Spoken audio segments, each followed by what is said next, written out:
আজ তোমাদেরকে বানিয়ে দেখাবো লইট্টা মাছের ঝুড়ি। তার জন্য এখানে আমি 700 গ্রাম মতন লইট্টা মাছ ভালো করে ধুয়ে নিয়ে নিয়েছি। এরপর কড়াইতে পরিমাণ মতো সর্ষের তেল দিয়ে তেলটা ভালো করে গরম করে নেব। তেল ভালো মতন গরম হয়ে আসলে সামান্য পরিমাণ কালো জিরা ফোড়ন দেব। তারপর ছেড়ে দেব 4টে মিডিয়াম সাইজের কেটে রাখা কাঁচা পেঁয়াজগুলো। ছেড়ে দেওয়ার পর পেঁয়াজগুলো ভালো করে নাড়াচাড়া করে ভেজে নেব যতক্ষণ না পেঁয়াজের কালারটা চেঞ্জ হয়ে আসছে। তো তোমরা দেখতেই পাচ্ছ পেঁয়াজের রঙটা একেবারে চেঞ্জ হয়ে এসছে, তার মানে পেঁয়াজটা ভালো মতন ভাজা হয়ে গেছে। এরপরে একে একে সব মাছগুলো ছেড়ে দেব।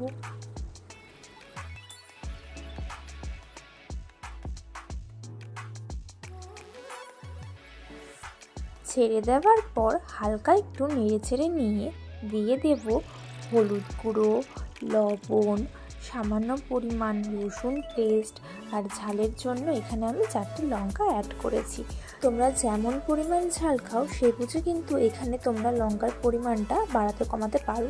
আমি যেহেতু ঝাল কম খাই তার জন্য আমি এখানে 4টে লঙ্কা অ্যাড করি। আর ভালো কালার আসার জন্য আমি সামান্য পরিমাণ কাশ্মীরি লঙ্কার গুঁড়ো দিয়ে দিয়েছি। আর একটা কথা, আমি কিন্তু এখানে আলাদা করে কোনো জল অ্যাড করিনি। মাছটা ছাড়ার পর যে জলটা ছেড়েছে এটা দিয়েই ভালো করে মাছটা রান্না করে নেব। এরপর এখানে আমি একটা ছোট টমেটো দিয়ে দিয়েছি। আসলে টমেটোটা আমার মশলা দেওয়ার সময় দিয়ে দেওয়ার কথা ছিল, কিন্তু আমি ভুলে গিয়েছিলাম। যাই হোক, এরপর আমি তরকারিটা ভালো করে নাড়াচাড়া করে নিয়ে গ্যাসের ফ্লেমটা হাই ফ্লেমে দিয়ে তরকারিটা ভালো করে হতে দেব। যখন তরকারিটা ভালো মতন ফুটতে শুরু করবে তখন আবারও ভালো করে নাড়াচাড়া করে নেব।